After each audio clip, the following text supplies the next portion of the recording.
Told you, excited to have him back on the show. Founding member of the Black Crowes. New band now, Trigger Hippy, with a new album out. Steve, first things first, I need to ask you about this name. Originally read it as Trigger Happy, but it's Trigger Hippy, right? It's great to talk to you, and it's my fault for naming the band this, but it's Trigger Hippy, not Happy. Trigger Hippy. I see it right here, and unfortunately, I guess a lot of people stumble across it when they read it. You were a founding member, but now there's a new lineup in the band. Yeah, Trigger Hippy started with the bass player and I, Nick Goverick, started this thing years ago as it was a collective, meaning we would show up at a bar to jam, and the first guitar player that walked in the door was in the band that night. That's nice. Kind of how that's Nashville, Tennessee in a nutshell. Yeah. But out of just calling people and going, hey, you want to have come up tonight and play with us for an hour. We found an idea and a vision. And Nick is the primary songwriter. He's a tremendous writer. And from that, it just rolled into several versions of what we always call Trigger Hippy. So up to this point, Trigger Hippy's always been me and Nick and whoever else is there. The difference this time around, it's our second album as Trigger Hippy. We did decide if we're going to keep going, let's actually find a real band that's on the same page, that wants to be a real band and keep a cohesive lineup and see what we can do. And so I think this album is way more indicative of that and of a future that we're trying to lay out for ourselves. Well, the name of the album is Full Circle and Then Some, and it really makes me think about your new book as well when you talk about your time with the Black Crowes, Hard to Handle, the Life and Death of the Black Crowes, because was this kind of a healing process with the new Trigger Hippy album, is dealing with everything that has gone on and off with Black Crowes, and now we come full circle to where we are now? Well, I mean, yeah, sure. Not in a linear way and not by design, but I wouldn't say that's not that it's not all connected. My feelings for the Black Crowes, knowing where that sits, where it will always lie at peace, hopefully, that's been established for years now. I mean, the last time the Black Crowes played was February of 2014, so it's been a while. Wow.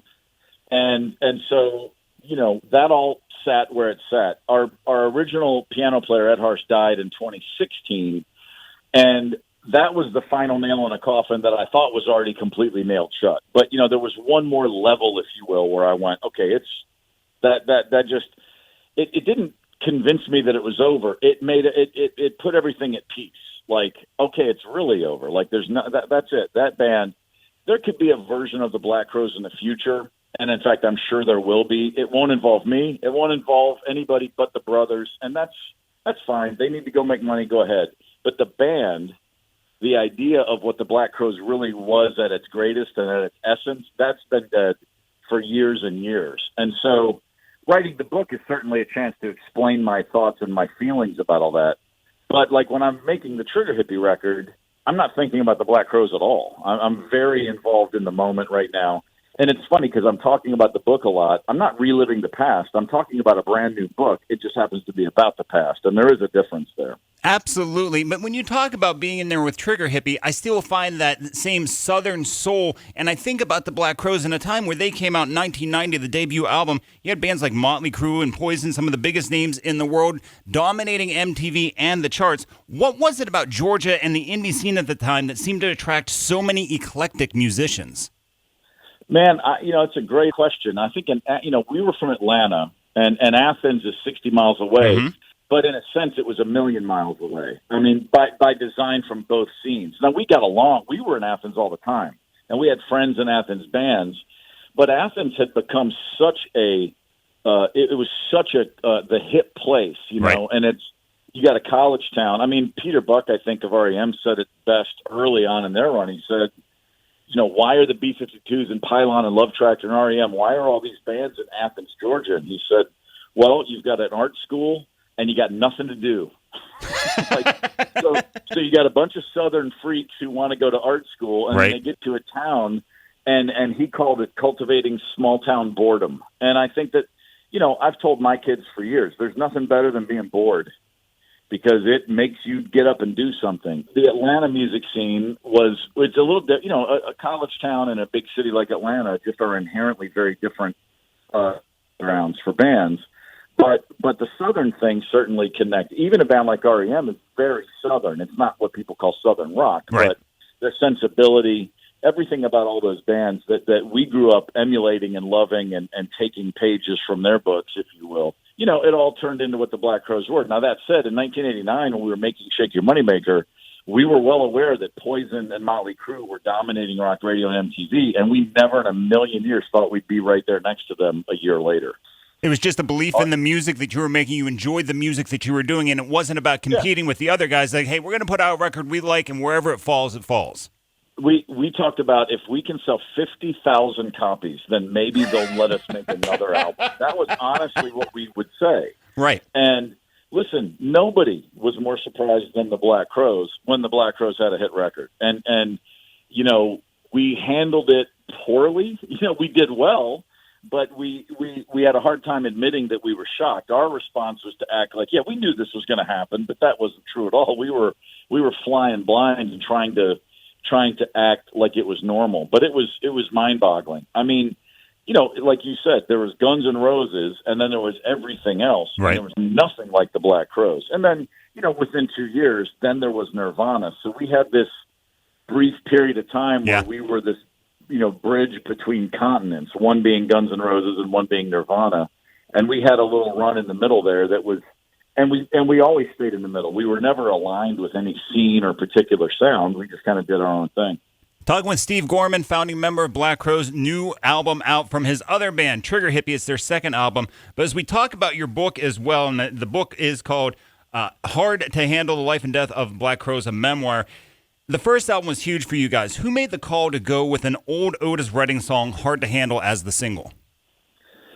George Draculius, who signed us and produced our first album, he was the guy who originally said, let's do an Otis Redding song, because the first Otis box set had just come out, and when we were making Shake Your Moneymaker, we were listening to it all the time.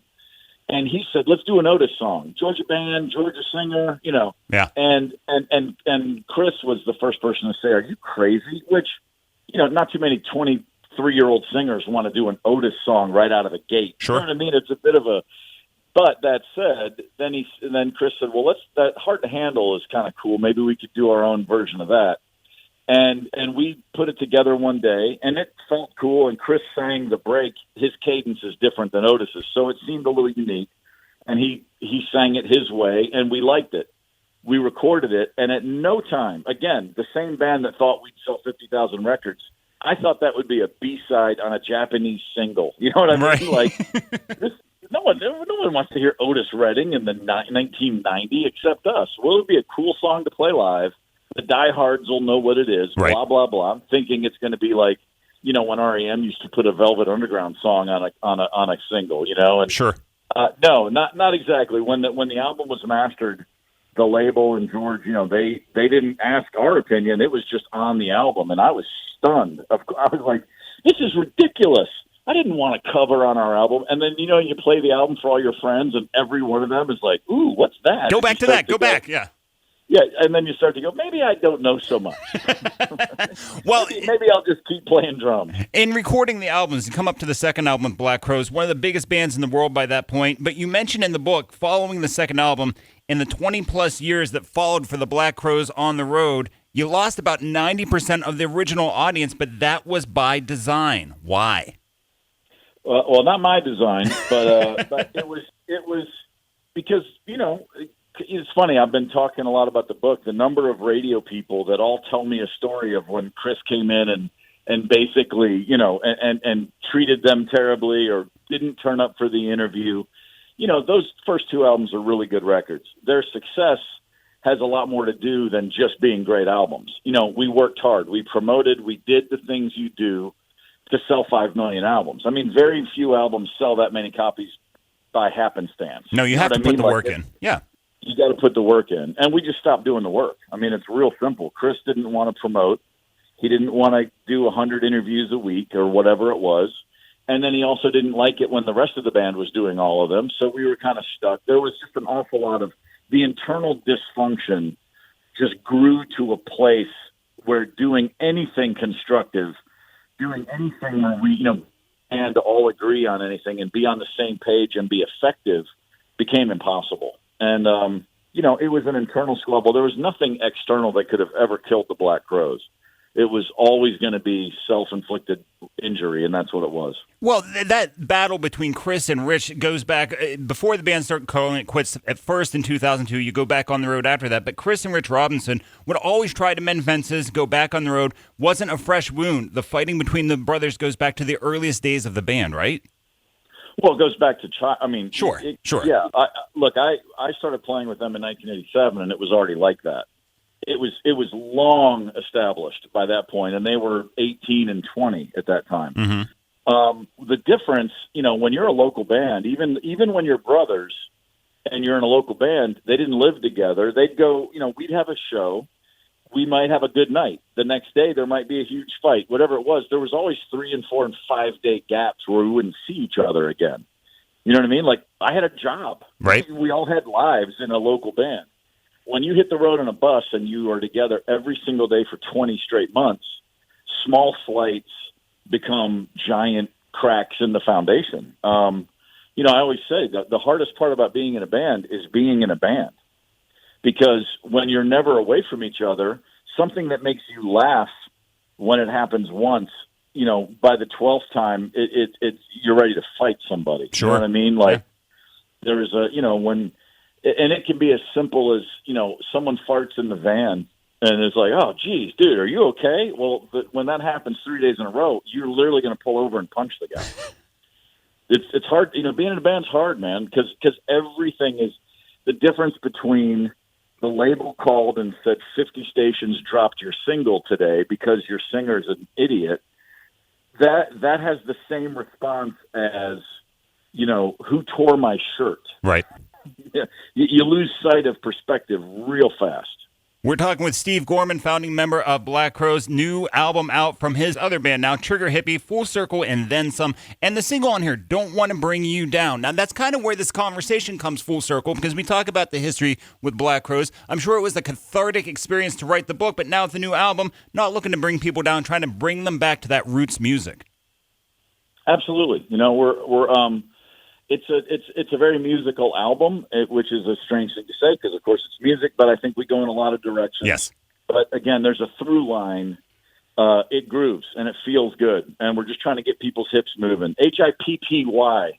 It's important that people understand. This is all about your hips. This ain't about a peace sign and a bunch of bogus, jargon about all getting along. We actually just get along, and we want you to dance and have a good time. I've been through the South, some of those juke joints where you have that feeling, and you can't describe it to people until you're there with the live music in the right setting. And when I listen to the album, that's what I feel, is some of that juke feeling coming up inside of you.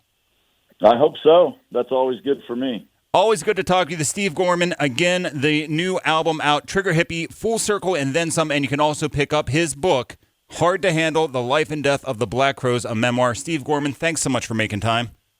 Thank you so much, brother. I'll talk to you soon. Brother.